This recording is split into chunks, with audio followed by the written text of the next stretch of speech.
खबर उत्तर प्रदेश के लखनऊ से है, जहां प्रतिष्ठित स्कूल सिटी मॉन्टेसरी, जो कि CMS नाम से जाना जाता है, CMS स्कूल नियमों की धज्जियां उड़ाकर स्कूल में बच्चों की जान से खिलवाड़ कर रहा है।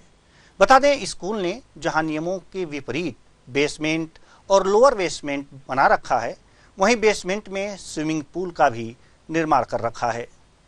दिल्ली में हाल ही में अभी बेसमेंट में कई बच्चों की जान गई थी। इस घटना से भी स्कूल प्रशासन ने कोई सबक नहीं लिया। साथ ही स्कूल के सामने की ग्रीन बेल्ट पर भी अवैध कब्जा कर पार्किंग बनाया है। स्कूल के खिलाफ सामाजिक कार्यकर्ता और उच्च न्यायालय के वकील अभिनव नाथ त्रिपाठी ने आवाज उठाई है। उन्होंने न्यूज और के विशेष संवाददाता अनूप मिश्रा को स्कूल के काले कारनामों की जानकारी दी। आइए सुनते हैं क्या कुछ कहा। हम लोग इस वक्त मौजूद हैं गोमती नगर विस्तार में सिटी मॉन्टेसरी स्कूल में। सिटी मॉन्टेसरी स्कूल जो है लखनऊ का एक प्रतिष्ठित स्कूल है। कई ब्रांचें लखनऊ में मौजूद हैं। इसके साथ साथ में हजारों बच्चे गोमती नगर, इंदिरा नगर, महानगर की जो शाखाओं में पढ़ते हैं। काफ़ी प्रतिष्ठा ने इस स्कूल ने अर्जित की है। इसके साथ साथ में आपको बता दें कि इस स्कूल के जो संस्थापक स्वर्गीय जगदीश गांधी थे, जिनका निधन हो गया है, इस वक्त इस स्कूल को संचालित करती हैं उनकी बेटी। जहां इस स्कूल ने कई कीर्तिमान स्थापित किए हैं। काफ़ी अच्छे बच्चे यहाँ पे पढ़ते हैं। देश विदेश में भी उनका काफ़ी नाम हुआ है। उसी साथ साथ में इस स्कूल का विवादों से भी काफ़ी गहरा नाता रहा है। कई बार जो है कई संस्थाओं ने, कई समाज सेवियों ने इनके खिलाफ आवाज उठाई है। यहाँ तक कि मुख्यमंत्री योगी आदित्यनाथ ने भी इस पर चुटकी ली है। इसी साथ साथ में शिक्षा माफिया का भी दर्जा कहीं न कहीं जगदीश गांधी को मिल चुका है। लेकिन अब एक नई कड़ी जुड़ती हुई नजर आ रही है, वो है भू माफिया के रूप में। क्योंकि CMS स्कूल जो गोमती नगर विस्तार है, जहां पर हम आपको खड़े हुए हैं, अपने कैमरामैन से हम कहेंगे कि आपको पूरी वीडियो दिखाएंगे, पूरे बिल्डिंग की फोटो दिखा रहे हैं कि इस स्कूल में एक बेसमेंट बना हुआ है। बेसमेंट है, फिर लोअर ग्राउंड बेसमेंट है, उसके नीचे एक स्विमिंग पूल बना हुआ है, जो कहीं न कहीं नियमों के विरुद्ध है। इसके साथ साथ इस स्कूल को जो लखनऊ विकास प्राधिकरण से जो आवंटन हुआ है, वो केवल हाई स्कूल तक आवंटित किया गया है, लेकिन यहाँ पर इंटर कॉलेज तक की कक्षाएं चलाई जाती हैं।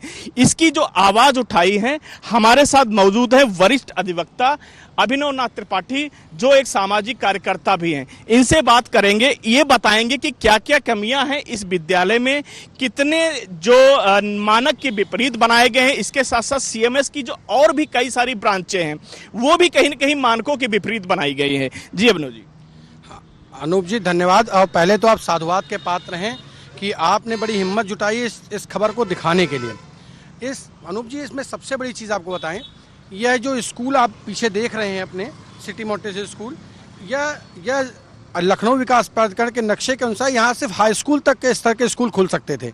यहाँ हाई स्कूल स्तर उन मानकों के विपरीत यहाँ पे इंटरमीडिएट तक का स्कूल चला जा रहा है।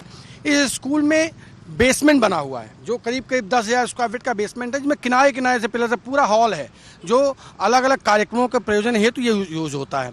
यह बेसमेंट के नीचे भी एक बेसमेंट है, जहाँ पे स्विमिंग पूल साइड में चल रहा है। और आपको मैं एक चीज़, सबसे बड़ी चीज़ आपको दिखाना चाहूँगा, ये जो आप पूरी की पूरी रो देख रहे हैं, ये ग्रीन बेल्ट है। आगे की तरफ ग्रीन बेल्ट है। इनको सिर्फ एक गेट पे ये दरवाज़ा खोलने की परमिशन थी। इन्होंने पूरी की पूरी ग्रीन बेल्ट पे स्कूल के नाम पे इन्होंने कब्जा कर रखा है।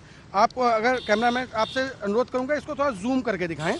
ये बाकायदा नक्शा है लखनऊ विकास प्राधिकरण का। ये पूरा का पूरा ग्रीन बेल्ट की जमीन है, जिन्होंने पूरा पार्किंग के रूप में कब्जा कर रखा है। ये देख सकते हैं आप, पूरी पार्किंग के रूप में जगह पूरी कब्जा है, पूरी की पूरी जगह कब्जा है। आपने पिछले दिनों ये सुना होगा कि राव IAS कोचिंग थी दिल्ली में, जिसके बेसमेंट में की वजह से, अवैध बेसमेंट की वजह से 5 बच्चों की जान चली गई थी।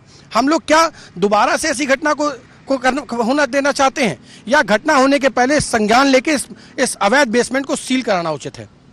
जी देखिए अभिनव जी, जिस तरीके से इस विद्यालय के बारे में आप बता रहे हैं कि ये बेसमेंट बना हुआ है या अवैध बिल्डिंग बनी हुई है, तो क्या इनकी अन्य भी जगहों पर ऐसी जो आपने कंप्लेन की है, जो आपने बताया है, कि आपके पास क्या सबूत हैं, क्या आपके पास किन आधार पे आप इनके ऊपर जो है आरोप लगा रहे हैं? आप इंदिरा नगर की ए ब्लॉक पे चले जाइए। ए ब्लॉक पे एक स्कूल बना हुआ है जिसके मकान नंबर है, जिस मकान पे बना हुआ है वो उसका मकान नंबर है ए 823-933। वह रेजिडेंशियल कॉलोनी बना हुआ स्कूल है, रेजिडेंशियल मकान आवंटित है। वहाँ पे उन्होंने 2 जमीनें खरीदी और उस पर स्कूल बना दिया, 4 मंजिला इमारत बना दी। कहीं कोई मानक नहीं, सारे मानकों की धज्जियां उड़ा रखी हैं। आपने कोविड टाइम पे भी सुना होगा, कई बार बीएसए ने और डीएस ने इनको कंप्लेन की कि आप स्कूल न चलाइए, उसके बाद भी अवैध रूप से स्कूल चलाते रहे। एक साथ ये 2 महीने के स्कूल की फीस लेते हैं, ये कहाँ उचित है? सारे बच्चों से 1 महीने की फीस आप अभी एडवांस लेते हैं और 1 महीने की 3 महीने पहले बाद के जो महीना आने वाला है उसकी फीस एडवांस ले लेते हैं। ये कहाँ अनुरूप है? आप हर साल अपनी किताबें बदल देते हैं मात्र इसलिए कि आपकी धन उगाही आप किसी न किसी रूप में कर सकें। आप खुद सोचिए, आप जब पढ़ते थे तो कहीं ना कहीं हम अपने बड़े भाइयों के, अड़ोसी पड़ोसी के लोग, जो बड़े भाई लोग होते थे, उनकी किताबों से पढ़ लिया करते थे। यहाँ तो क्या है कि आप हर वर्ष चैप्टर का सीरियल नंबर बदल के किताबें बदल दी जाती हैं, जिससे वह अगले वर्ष वह किताबें यूज ही ना हो सकें और सिर्फ धन उगाही के लिए पूरा स्कूल चलाया जाए। एक आरोप आपने लगाया है कि इस विद्यालय को जो जमीन आवंटित हुई है वो केवल हाई स्कूल तक के लिए आवंटित की गई है, जबकि इसमें इंटर कॉलेज तक की कक्षाएं संचालित की जाती हैं। क्या प्रूफ है आपके पास? आप इसको जूम करके कैमरामैन से मैं दिखाना चाहूंगा। ये लखनऊ विकास प्राधिकरण का नक्शा है। इसमें साफ हाई स्कूल तक का जिक्र है कि हाई स्कूल तक के लिए स्कूल आवंटित है, जमीन ही हाई स्कूल के लिए लौटती। तो अगर हाई स्कूल के लिए जमीन लखनऊ विकास प्राधिकरण के नक्शे पे लिखा हुआ है तो इंटरमीडिएट तक का कैसे मान्यता मिल गई? ये भी अपने आप में बड़े जांच का विषय है। आखिर कैसे आपने मानकों के अनुरूप जिस जमीन की क्षमता ही हाई स्कूल तक की है उसको आपने इंटरमीडिएट का स्कूल चला दिया। तीसरी मंजिल पे इन्होंने अपना प्लेग्राउंड बना रखा है जहां बच्चे वॉलीबॉल फुटबॉल खेलते हैं। वहां का प्रेशर पड़ता होगा, प्रेशर पड़ने से नीचे अवैध बेसमेंट जिसमें कहीं पिलर्स हैं, नहीं सब किनारे पिलर्स हैं, बीच में कहीं पिलर्स नहीं है, उस पर प्रेशर कभी भी कोई अपनी घटना घट जाए। ग्रीन बेल्ट से संबंधित भी आप कुछ कह रहे हैं? ग्रीन बेल्ट, ये पूरी ग्रीन बेल्ट है जिन्होंने पार्किंग बना रखी। इवन ये गेट भी ग्रीन बेल्ट की जमीन में है।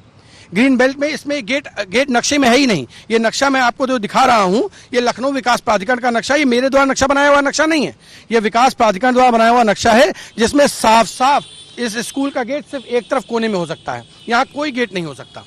इन्होंने पूरा बना रखा है। अपना जनरेटर इन्होंने आगे बना रखा है। अगर इनके जनरेटर पर्सनल यूज में ले रहे हैं तो इसको कंपाउंड के अंदर करिए। आपने सरकारी जमीन पे आप गेट बना लेंगे, आप ग्रीन बेल्ट की जमीन पे जनरेटर लगा देंगे। ये पूरी तरह मानकों की इन्होंने धज्जियां उड़ा रखी हैं और सिर्फ इस नाम पे। लेकिन अक्सर करके आपने देखा होगा कि हमारे यहाँ ये शुरुआत जैसे कोई घटना होती है तो बहुत तेजी के साथ उठता है मामला और इसके बाद धीरे धीरे दब जाता है। सिटी मांटेसरी स्कूल हो या जयपुरिया स्कूल हो या लखनऊ के कई स्कूल हैं जहां पर लगातार जो है ट्रैफिक व्यवस्था को लेकर के सवाल उठाए जाते हैं, उनकी शिक्षा पद्धति को लेकर के सवाल उठाए जाते हैं। मुख्यमंत्री, सामाजिक कार्यकर्ता, बहुत लोगों ने भी इस पर टिप्पणी की है, लेकिन कोई भी ठोस व्यवस्था अभी तक नजर नहीं आ रही है।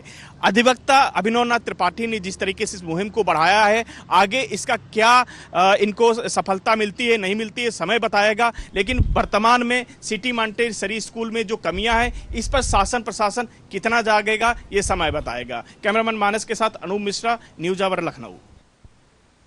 इस खबर पर ज्यादा जानकारी के साथ हमारे लखनऊ विशेष संवाददाता अनूप मिश्रा हमारे साथ जुड़ चुके हैं। जी अनूप, ये जो ये सिटी मांटेसरी स्कूल की जहां तक बात है, इसका निर्माण कब हुआ था? और जैसा कि अभी जो नक्शे दिखाए गए लखनऊ विकास प्राधिकरण के, उसमें हाई स्कूल तक की मान्यता दी जा सकती है, इंटरमीडिएट की मान्यता भी मिल गई है। तमाम इसमें जो कहा जा सकता है कि जो नहीं होने चाहिए, नियम के विपरीत काम किया गया है, फिर भी ये स्कूल चल रहा है। क्यों, कैसे? जी देवेंद्र जी, हम आपको बता दें कि जो सिटी मांटेसरी स्कूल है लखनऊ के प्रतिष्ठित स्कूलों में गिनती की जाती है। बड़े बड़े आईएएस और आईपीएस और बड़े बड़े नेताओं के और व्यापारियों के बच्चे यहाँ पर पढ़ते हैं। तो कहीं न कहीं जब नियम और कानून टूटते हैं तो वहां पर दबाव काम आता है और इस दबाव की वजह से इस पे कार्रवाई नहीं होती है। जैसा कि अभिनव नाथ त्रिपाठी ने जो इस पूरे जो सामाजिक कार्यकर्ताओं ने जो है जिन्होंने ये आवाज उठाई है उसमें उन्होंने कुछ कागज दिखाए। जो कागज में आपको जो सबसे महत्वपूर्ण बात बता दूं कि गोमती नगर विस्तार जो स्कूल है उस स्कूल में को लखनऊ विकास प्राधिकरण के से जब जमीन आवंटित हुई थी तो जमीन उतनी ही आवंटित हुई थी जिसमें केवल हाई स्कूल तक का विद्यालय चल सकता था। लेकिन उसके बिल्डिंग के नक्शे जो लखनऊ विकास प्राधिकरण ने पास किया गया था, उसके विपरीत इस बिल्डिंग का निर्माण कराया गया और इसके साथ साथ इसमें बेसमेंट, लोअर बेसमेंट और स्विमिंग पूल बेसमेंट में निर्माण कराया गया। और आपको बता दें कि उस बेसमेंट में कई सारे ऐसे कार्यक्रम कराए जाते हैं, बहुत सारी भीड़ इकट्ठा की जाती है जिसमें बच्चे परफॉर्म भी करते हैं। तो कहीं न कहीं एक बहुत बड़ी घटना होने का अंदेशा है। दूसरी तरफ जिस तरीके से हाई स्कूल के लिए बिल्डिंग आवंटित की गई है, उसके बाद इसमें इंटर कॉलेज बना लिया जाता है, तो वो अपने आप में बहुत बड़ा सवाल खड़ा करता है।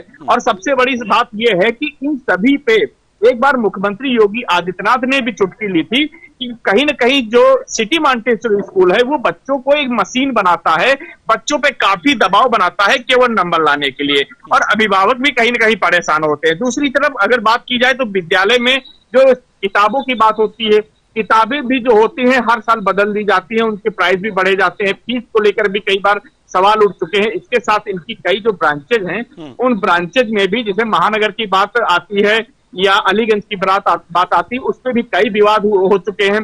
काफी समय पहले मैग्सेसे पुरस्कार विजेता संदीप पांडे ने एक आरटीआई दाखिल की थी जिसमें बताया गया था लखनऊ विकास प्राधिकरण ने कि जो महानगर का जो विद्यालय है वो प्राइवेट जो एक मकान आवंटित हुआ था, रेजिडेंशियल मकान उस पे बना हुआ है, उसके ध्वस्तीकरण की कार्रवाई चल रही है। लेकिन ये सारी बातें दबा दी गई, चाहे वो पैसे के बल पर हो या रसूख के बल पर हो। इन दोनों को तीनों बातों को देखा जाता है तो ये सारी बातें दबी की दबी रह जाती हैं। रसूख के आगे सब कुछ नहीं, हमें ये लगता है कि ये प्रशासनिक स्तर पे ये बातें अगर जो दबाई जाती होंगी तो जब दबाई जाती होंगी, शासन स्तर पर ये बातें दबाने की तो सवाल ही नहीं है, क्योंकि यहाँ पर योगी आदित्यनाथ जी की सरकार है। तो क्या शासन प्रशासन तक बात नहीं पहुंच पा रही है? इस बीच में ही कुछ मामला गड़बड़ हो जा रहा है और इस तरह की अनियमितताएं जो हैं उसको बढ़ावा मिल रहा है।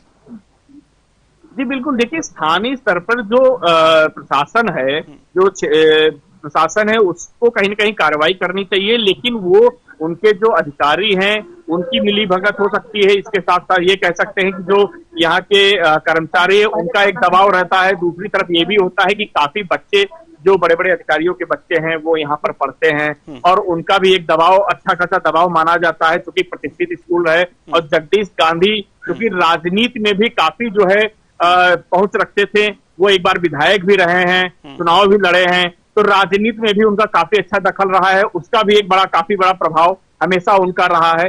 तो प्रशासन की तरफ से जरूर उनका दबाव रहा है जिसकी वजह से कार्रवाई नहीं हुई। लेकिन सबसे बड़ा सवाल ये उठता है कि क्या प्रशासन इंतजार कर रहा है कि कोई ऐसी घटना हो और इस पर सवाल उठे जिस तरीके से दिल्ली में कई बच्चों की जान गई थी, बेसमेंट में पानी भर जाने की वजह से वो डूब गए थे। क्या लखनऊ विकास प्राधिकरण हो या प्रशासन हो या जिला प्रशासन हो इस बात का इंतजार कर रहा है कि ऐसी कोई घटना हो जाती है? इसके साथ साथ आपको बताते इतनी लंबी बड़ी हाई राइज बिल्डिंग है, साथ साथ में क्षेत्रीय लोगों को आने जाने का रास्ता जो है बाधित होता है, साथ साथ में जो ग्रीन बेल्ट है जो पर्यावरण के लिहाज से बहुत महत्वपूर्ण होता है, वो भी कहीं न कहीं जो है सिटी मॉन्टेसरी स्कूल की तरफ से जो कब्जा किया गया है वो भी अपने आप में एक बड़ा सवाल खड़ा करता है प्रशासन पर। लेकिन जो सबसे बड़ी बात यह की जाए कि अगर जो लखनऊ विकास प्राधिकरण ने नक्शा हाई स्कूल के विद्यालय के लिए अगर जो पास किया है, वहां पर इंटरमीडिएट के विद्यालय चल रहे हैं, वहां पर विद्यार्थियों की वहां पर पढ़ाई की जा रही है इंटरमीडिएट की,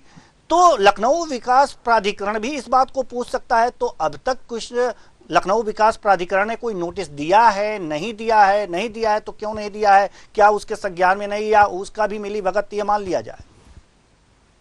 जी बिल्कुल, देखिए देवेंद्र जी, संज्ञान में तो जरूर हर विभाग को संज्ञान में रहता है, लेकिन उस पर कार्रवाई वो नहीं करते हैं। एक आरटीआई द्वारा ये जानकारी मिली है, उस आरटीआई के कागज भी हमें आज प्राप्त हुए हैं और उस आरटीआई में साफ साफ लिखा हुआ है कि लखनऊ विकास प्राधिकरण द्वारा ये जो जमीन आवंटित हुई है उस पर केवल हाई स्कूल तक का ही विद्यालय बन सकता है, इसके ऊपर विद्यालय नहीं बन सकता है।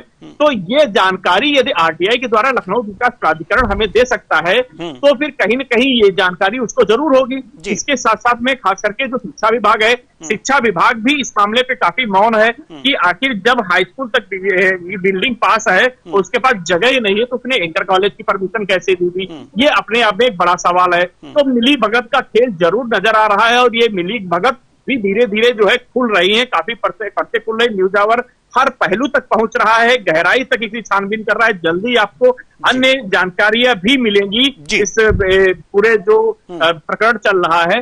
तो अभी जो जानकारी आई है वो यही जानकारी आगे भविष्य में शिक्षा विभाग से बिल्कुल बिल्कुल आप नजर बनाए रखिएगा और देखिए कि इसके तार कहां कहां तक जुड़े हैं। बहुत बहुत धन्यवाद इस तमाम जानकारी के लिए, बहुत बहुत धन्यवाद। तो कुल मिलाकर के देखा जा सकता है कि कुछ नियम विरुद्ध काम